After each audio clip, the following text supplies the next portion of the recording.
Hi, it's me again with Corel Draw Tips and Tricks. When you have it on, I just traced this earlier today for somebody, and I'm going to keep it. I'm going to clean it up and keep it. But if you wanted to add some color to it, you can get your normal pick tool. So I've got my nudge factor set on 5 inches. And I'm just going to kind of zoom in here. I'm going to get my pick tool. And I'm just going to nudge the flower part out of the way.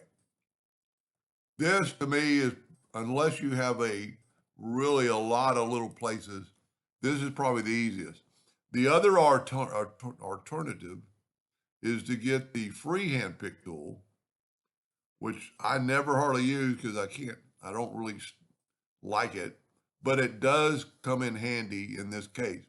So just start drawing a line. The good thing about it, you can go up into here, and as long as you don't get engulf the whole thing, it isn't going to do it.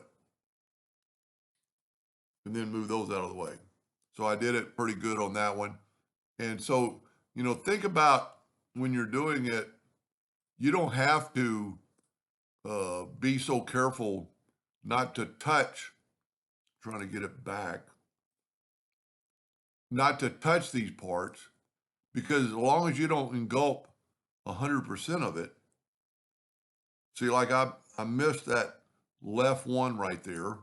So if we nudge that over, I missed it because I didn't get 100% of it. But it is faster. So let me go back to the regular pick tool and let's group these together. Control G, Control G. You don't have to do this, but I think it'll be easier when we color them in and give you another little sight. We're going to make this red, but I don't want it that red. I don't want it that plain Jane red. So I'm going to hold down the control button. I'm going to add 1, 2, 3, 4 clicks of black. I'm going to get this red, hold down the control key, 1, 2, 3, 4, and you could actually make one of them a little bit darker than the other ones. And I'm no expert at it whatsoever. Whoop, I hit no fill. And then hold down the control key and just hit black a couple of times.